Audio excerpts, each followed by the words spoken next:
Gra- Hey, everybody, it's Natalie B. McKenzie with The Whole Woman, and welcome to this week's episode of Living Life Authentically with yours truly. We have a very interesting guest that we'll be chatting with today. As a matter of fact, she is a phenomenal woman. Yes, and a phenomenon she is. I'll tell you more about her as we introduce her. But I'm hoping you're getting all ready for the holiday season. I usually have the halls all decked and everything, but we're still on the road. We're not home and we are still singing about mom. So continue to pray for mom. We're so sorry we couldn't join you yesterday, or rather, have you join us for our annual fundraiser. But in the meantime, I am so grateful for you, your calls, your messages, your responses to us having to cancel. And you know, it had to be a big deal. And everybody knows mom means the world to us. So, we're here singing about mom, but in the meantime, we're still doing what we're all about, which is supporting those who need access to quality healthcare, education, and sometimes they just need basic life supplies. Thank you for your donations. Thank you for your support. There are so many people that we plan to help this year that we're going to do our best to get out and help. And we're able to do it because you continue to support us. So visit us at our website, go to any one of our pages, or donate to us through our fall link, which is the Fighting Atrocities Against Women Worldwide. We'll try that again. Fighting atrocities against women worldwide. And your continued support allows us to do what we have always done, and we hope to be able to do for many years to come. So, thank you. I am going to introduce today's guest, and I don't know, it looks like we're having a little bit of a technical difficulty. I'm wired, and even wired, you still get glitches. I'll tell you all about my MSNBC story as I was watching, but I also was watching live the Annie story on NBC. What do you know? NBC had glitches, they were frozen, the audio wasn't the greatest. So it's technology. Welcome to Living Life Authentically if you're just joining us. And our guest today, ladies and gentlemen, is none other than a heart um, Foundation, American Association advocate. She's an advocate for heart disease. She against heart disease, actually. She's an advocate for breast cancer, and of course, she is a realtor like none other. Talk about a woman who's a champion. Help me welcome our breast cancer and heart disease advocate, Nancy Robinson. Thank you, Natalie. Wow. Welcome to Living Life Authentically. And Thank the whole you. woman is proud to welcome you as one of the women we so proudly celebrate. Thank you Oh, for all that you do and for being who you are. thank you. But Nancy, I have enough experience to know we just don't wake up and decide to be breast cancer and heart disease advocates No. because we just are excited about these things. Usually, you find someone who is a breast cancer advocate, or someone who's a heart disease advocate, or someone who's Mhm. more like me, who's just a health advocate in general. But you've chosen those two things, and I really want to dig into why you've decided to do that. But Nancy, before we get there, help our audience get familiar with you. Where are you from? We've had the pleasure of passing each other in many rooms, but we've never really met. Never really met. Tell I us a little bit about I've you. always been so enamored of you. You walk into a room so graceful, you just flow through, and then you just flow right back out. I'm like, oh, she's so sweet. Wait, the question is, tell me about you. I Because you're am so first sweet. and foremost a mom. And yes, I've done all those things. I like to help, especially our black women in today's society because they just don't have the support that they should. Hmm. So I know so much about certain things because I've experienced certain things through life. You know what, Um, Nancy? I want to go to the beginning because you dropped into your story right in the middle. And I know this is a beautiful life changing story with many hills and valleys and lots of victories. I don't want to miss them. I want to know first and foremost about young Nancy, that little girl growing up. Where Little is she girl. from and what went into your sauce? She was in. She grew up in Pittsburgh. I could not. Um, I could not wait to get away from Pittsburgh. It was not for me. I knew at a very young age that I didn't want to stay there. My father begged me to, but it just wasn't for me. My whole family is still there. And I go back every now and then and I see them. I love reading, I loved writing, and um, my brothers and sisters were much older than me. My older sister, because I was adopted, she was like 25 years older than me. So she was grown and had her own family. Oh, So wow. I had my nieces and nephews that I grew up with. So it was funny because I used to make them call me Aunt Nancy instead of Nancy. And I have a niece that's 10 years older than I am. So it was kind of funny her calling a 5-year old Aunt Nancy. But to this day, that's what they still call me, Aunt Nancy. You know, Nancy, we have more in common than you realize. I am the youngest of 13, and I have nieces and nephews that are older than me. And to this day, they still call me Auntie, and they laugh about this 8-year-old child Yes. insisting that you call me Yes. Auntie. So I love Yes. that. It says a lot about the strength of woman you are. So you Oh, were adopted and you grew up in Pittsburgh. up in Pittsburgh. What was it about Pittsburgh that you knew there was more for you someplace else? I can't explain it, Nellie. My husband often asked me the same thing. How could you have known at that age that you wanted to go?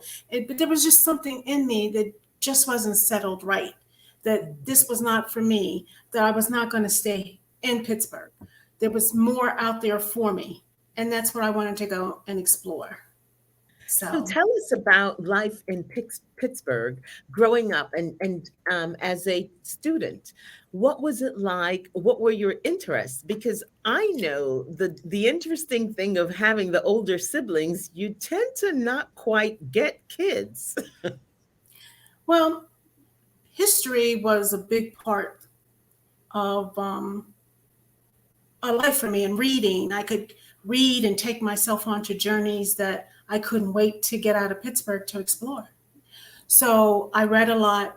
I joined the history club in high school. I excelled very well in school because that was the only thing I was doing was studying. And I just couldn't wait till graduation so I could go bye bye. And as soon as I flipped that tassel, I was out the door. My aunt and uncle came up from Alabama and off we went. So wait a minute, you moved from Pittsburgh to Alabama? I stayed in Alabama for a couple of months and, just to get myself together for school. And I came back to Penn State and went to Penn State because I had been accepted and I was taking classes already. As a 16-year-old, you could do that in Pennsylvania because it's rural. Most of it is rural. So you can go finish your high school credits and go to college, but you just have to go back and graduate. So that's what I did. That's fabulous. So you where did you decide to go off to college? I only applied to one school. All my girlfriends applied to different schools. They were accepted at different schools. And my mother was going crazy. She goes, "You can't do that, honey. You have to apply for more than one school in case you don't get accepted." But I got accepted. I put in, and that's what I wanted. I wanted to go to Penn State. That was my dream. I put in, I got in, and I was happy. So you went to Penn State. Tell I me about your time at Penn State. Tell us and tell us what did you study there and what was that experience because you're still in Pennsylvania. education in nursing, and I just loved it. I think I flourished so well there. I think I did very well. My advisors and my house mother, they were just like, "You really came out of your shell," or is that because you met Bill? but so I Oh, had wait a met minute. Who Bill, is Bill? Oh, wait a minute. Who is my Bill? husband of 40 some years. We've been married 48 years. Wow. And, and Wait a that's minute, who Nancy. Mr. I never T. ask women their age, and I certainly don't usually do it on camera. But what do you mean you've been married 48 years? You look like you're 48. Oh, thank you. 66. Wow, you look phenomenal. Congratulations. I aspire to be married for 40 plus years. That is just beautiful. Thank Congratulations. So tell me you. about Mr. Bill that got you out of your shell. Well, he was so annoying. I couldn't even stand him when I first met him. I thought he was the most annoying person, and I had already had a young man that I had met and I liked. And the whole family liked him. And then, Bill just came and blew him out the water. No, I'm going to marry you. He told me the very first day, I'm going to marry you. And I was like, I would marry you if you were the last man on this earth. And I don't mean to hurt your feelings, I told him. Oops. But no, no, thank you. I guess he was the only man standing when he got done. That's So beautiful. made a lie out of me. Well, okay, so you've been married 48 years. You studied education and nursing. Hmm. And so, how soon after meeting Mr. Bill, only man on earth, did you get married? And when did you start a family? We got married. He was graduating the year I met him. So he got married. We got married right after that. My father was really, really sick. And, I wanted my father there, but my father didn't make it. And, but his wish was for us to go ahead and, get married. So we got married in September. Um, and we've been together ever since. Well, congratulations. How many do you have children in your family? We have three. We have Shayla, we have Stephanie and Manny. Well, congratulations. Okay, how many grands do you have? None. Okay, you have time, not to I worry. hope so. I'm sure I they're can't wait. watching. Can't wait. I'm sure they are watching. So, Nancy, tell me about your career and how your career progressed as you left college, and about your college years. College years were great. Like I said, I had the time of my life. I did so many things, went places, enjoyed life, and met new people and friends that I still have. They say, how do you have friends from 20 years ago? I have friends from 40, 50, all those years. Yes. And I love it. It is so wonderful to have their family. They're not friends anymore. When you have that type of relationship, that becomes a family. So, So, speaking of family, Nancy, you mentioned earlier on that you were adopted, mhm. and tell me about the family structure that you have with Mr. Bill. And I mean, I could only call him Mr. Bill because he is the man. Well, he's tough. He's old school.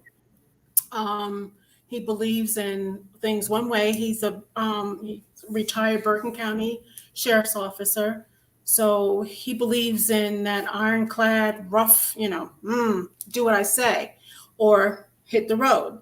So I felt kind of bad for the girls, but when Manny came along, I really felt bad for Manny because he wasn't playing. He told them, you gotta learn. You're a young man, and you see what's going on in the world today, and how young boys your age are being treated. You have to be on top. So education is a big thing with Bill. With the girls and with Manny. He stays on Manny to this day. He stays on Manny. You know, So that's a good thing, especially since he was a police officer and law enforcement officer. I'm sure he yeah, was preparing him to be able to handle himself and to stay away from having to have exactly, contact with law enforcement. exactly. Nancy, let's talk about your career. Let's talk about you. And I know Manny is very special to you, and I want you to tell us that. story. He is. That's my prince, as the girls call him. And he gets away. They say, "Oh, mom's prince. He can get away with anything." But when you've been through something like what Nanny had went through, you have to give that special feeling and love and protection. And that's what God put me here for. I really think to take care of him. When we found him, he was so sweet, but he was withdrawn. He was depressed. What had his experience been, Nancy? Well, he came from a single mom. He had other brothers and sisters, but she was by herself. She was young. She went to get help because of the floods down there in Katrina, and she never returned. So that was, very detrimental to those little children. Oh, So he had it rough, and then they put him in foster care, and he went from one home to the next home to this home to that home. So when finally we got Manny, he said, "Oh, you're the one that I've been waiting for." oh, how old was he? He was three or four. You're the one that I've been waiting for, he said. And to me, that meant I wasn't going to give him back. When I heard his story, I was like, how could somebody do that to him? And then he used to tell me little things that he could remember, how he would have to eat at a different table, or he couldn't have the same food that the other children were eating. And I used to tell him all the time, you don't have to worry about that here. At my house, this is your house now. You eat what you want to. You can do what you want to. So life is good here. Life is going to be good for you. We're going to make sure of that. Oh, that is so beautiful. I would love to give Manny a hug, but I'm sure he's a grown man now and wouldn't probably appreciate a hug. You've You given him want enough that? hugs.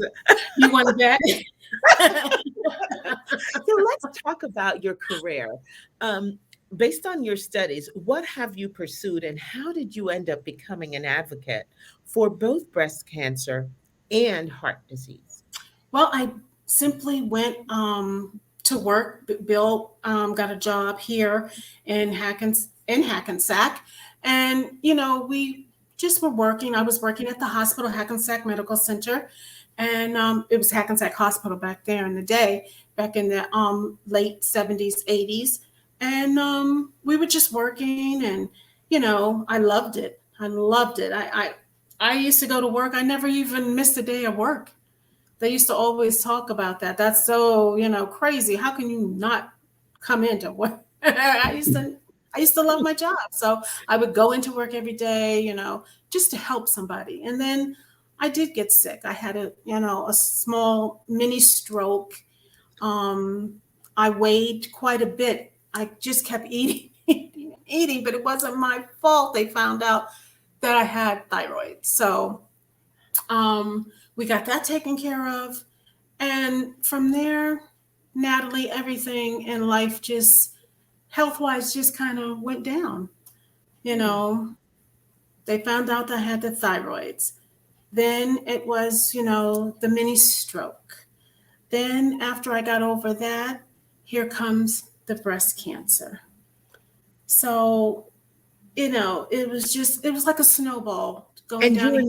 you were a nurse all this time. You'd been a nurse. And Busy I was caring for everyone else, Nancy? busy taking care of everyone. My father had passed. My mother was up in age, and I was trying to go back and forth to Pittsburgh. I had a home. I had my husband, my kids, and a house, and this and that. And I kept getting sicker and sicker, and Mhm. I just didn't know what was wrong. So, um, a friend of mine was having a big cancer walk, and she asked me to help out, and it was in McKay Park in Inglewood. So I said, sure, fine. I'd love to do that. So I went and we set up the tables, and we were just busy working. And I just happened to reach up, Natalie, and I felt something. I just rubbed right here across my breast, and I felt a lump at the breast cancer walk. Mm-hmm. And I was like, oh, but I refused to, you know, no, nothing is wrong. But then something told me, go talk to the nurse because I knew her from Hackensack and she worked at Inglewood. I walked over and I talked to her and she felt it. And she looked at me and she went, oh, have you told Bill? And I said, no, I just found it. And she said, you got to get that checked out. You got to get that checked out as soon as possible. So I didn't call my doctor. She called my doctor. And Mm. she told her that we had met at the park and everything. So my doctor called me. We made an appointment. I went in, and my doctor had breast cancer twice. So she knew as soon as she felt it what it Mm. was. And we got busy and got everything together, but I was misdiagnosed. Oh, I had somebody else's test results. They told me I was fine, stop. and I was fine. They said you're fine. It's just you know, it's just nothing. We're going to keep a watch on it. But it was the other lady's information. It wasn't mine. So months went by. I see my doctor, and she goes, "Hey, what? You haven't came in. You haven't called me. What's going on? Are you doing chemo?" And I looked at her like she was crazy. And I said, "What are you talking about?" And she said, "Is Bill here with you?" I said, "Yes." She went out and she got Bill. She brought him back in. And she told him, she goes, "This is 100% malignant. And she's walking around here without any care." So we Oh my. got really busy. We had to hurry up, put everything in gear, get everything, but it was rough. It was so aggressive that And okay, we're so almost out of time, and there's so many questions I have, and to just move on from this feels irresponsible because there's so many things here that are opportunities to help our audience learn from this. So thank God your doctor was on it, but I'm surprised she hadn't called you during that 6 month period to see what you were doing.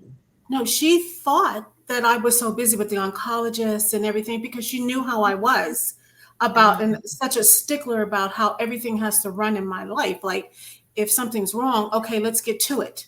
Okay, let's do this, this, this, and this. And when I told her, when I looked at her like she was crazy, she said, "You mean to tell me you haven't gone for treatment?" And I said, "They told me nothing was wrong with me, that everything was okay, and they were just going to check it every year." She says, "Sweetheart, you won't be here next year."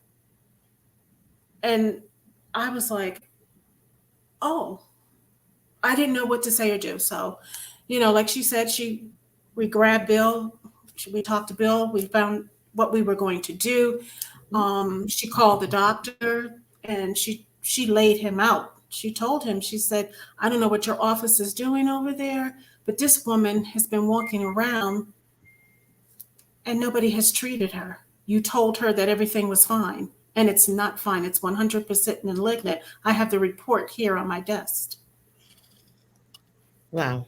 Okay, so you're sitting here talking with me today. So I want to focus on the blessing, which is you were able to get through that first treatment. Do you know what type of cancer that was? What type Yeah, of breast? it was an invasive ductal carcinoma.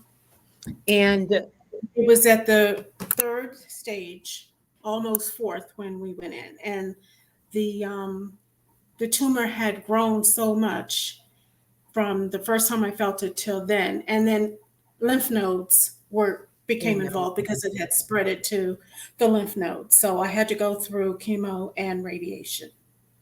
And okay, so that was one time. And before that, you had many strokes, which I had a mini suggested stroke. Mm-hmm. there's something going on with the cardiorespiratory system. And Yeah. so Hence, you are an advocate for heart disease. Please for tell heart me. disease too. So, Well, in 2020, right in the middle of the pandemic, I told my husband, I said, you know, Bill, I think the life is being sucked right out of me because I can't walk anymore. I can't even get up and go to the bathroom without trying to catch my breath, trying to breathe. mm, heart So failure. he took me to the doctor, and the doctor was like, oh, this is bad. This is really bad. She has 98% clogged in one chamber, 96 and 100%. So they didn't want me to stay, but we had guests for Christmas that year in 2019, and I didn't want anybody to know. I'm just going to go through life like, okay, it's okay. This is going to be fine. They wanted me to stay, and I told them, no, I'm not staying. So I came home. That doctor was so great. She called me every day to make sure that I was okay. So when she finally got me into the hospital on January 10th, I had the surgery. I had 5 chambers that were clogged completely almost, and we had they told my husband and the girls and Manny that it's going to take about 6 hours. It took about 9, 10 hours before I was able to come out. So, but I That's came through full open heart surgery. open heart. I had so I had 2 bypasses. I had again in June of this year. I had to go back again because they did not do what they were supposed to. So I had to go back and have some more work done. And that's when I started bouncing back. You know, my husband said, Yes. you look good. He said every day he would tell me, honey, you look good. Your color is coming back. You look good. The girls would say, you look great. Everything, you're looking good. And when the doctor saw me, he was like, whoa, thank God. So So everybody was pulling for me. that's Everybody. fabulous. Nancy, you clearly have done some good things in your life because you have been blessed over and over in each of these situations. Favor. These were major life-threatening cases. And so you had stage 3 breast cancer. Then you had two times you had an open heart surgery. Most people, you are just a walking miracle. That's it. Start to finish, you're a walking miracle. And that's what I'm going to call you moving forward. You're my walking miracle. Nancy, what was your second bout with cancer? In 2017, I went for a mammogram, and I just knew I was walking in there. I'm just walking in. I'm fine. I've been through this. This is nothing. You know how many women I take to have a mammogram? This is nothing. I can do this. So it was my time to go. I went in. I didn't even have my husband, my girls, anybody with me this time. I went in, and boy, was my bubble busted when they Mm, said, we found 3 lumps in your breast. The same one that I had, the cancer in before. wow. So we removed that. And since it was at 0, I didn't have to have any, type of, treatment per se, just back and forth, making sure with my oncologist that, everything was okay. Wow. So, Nancy, you are a story to be told. I am eager, anxious, and just would love to be able to chat with you again because now the advocacy begins. You have been yeah, blessed not once with life, but you're chosen. You are truly a chosen child. A family chose you to be their lovable little daughter, and they poured so much love into you. Look at who you are today. Yeah. Your health challenges, not once, not twice, not even three times. And here you are. So Yeah. I know you are living a life on purpose and Yes. of purpose. And I want to hear that story and share that story. And I'd love to talk with you in February when we do Heart Health Month and talk with you again when we just talk about honoring women. We want to honor you for just being such a loving light throughout all of life's adversity. And thank you so much for sitting and chatting Wow. with us today. Thank you. Nancy, how can we stay in touch with you for those who may want to be connected? You can reach me through Sisters Network. I'm the vice president of Bergen and Passaic chapter of Sisters Network and Inc. Yep. You can reach me there. You can call me anytime you need any woman that's afraid to go have a mammogram or, just need somebody to talk to. Or if you're going through it, I don't mind. I've taken food, I've cooked food, I've done, help pay bills, anything that I could do to help another sister. Well, ladies and Because, gentlemen, you're looking at an angel. This is truly what nurses and healthcare providers look like. You know, they care, they serve, and yeah, they are really doing the caring in the healthcare system. yeah, It's Nancy Robinson. We're so delighted to have you here. You are a walking miracle, and yeah. I will be sure to stop and chat the next time now that we've had the pleasure of meeting. Thank you for joining us here on Living Life Authentically. And to stay in touch with Nancy, feel free to connect with her at sistersnetwork.org. I'm Natalie B. McKenzie, and before I go today, there are a couple of things we want to share with you. Check us out on our social pages, Instagram and on Facebook, so you can learn about the holiday gift packages available that we talked to you about last week. We have the Mamacita Buttercream that's scented with Ladies Miss, only available here on The Whole Woman. And we also have the hand sanitizer available only here that we did with Shoe Cosmetics, once again scented with Lady Mist, and our own fragrance private label Lady Mist candle, courtesy of School Scents. So much more to come with that. Stay tuned. But if you haven't had enough of us, join us on Moby Symposium right here on Facebook, live at 7 p.m. And that's going to be Moby Symposium. We're going to put it in the chat. You'll be able to find it. I'll put it up on my personal page. We'll put it on the Whole Woman page, and you can join us so you can learn more about where you can get your gift items for this holiday. I'm Natalie B. McKenzie. I am your host. I am also the founder and chair of Fighting Atrocities Against Women Worldwide. Everything we do, every dollar we get from those of you who donate to us goes back to giving. The Whole Woman takes care of all the administration expenses. So have a wonderful day. I wish you enough life to live, enough joy to give, enough love to share. I wish you enough. Good night.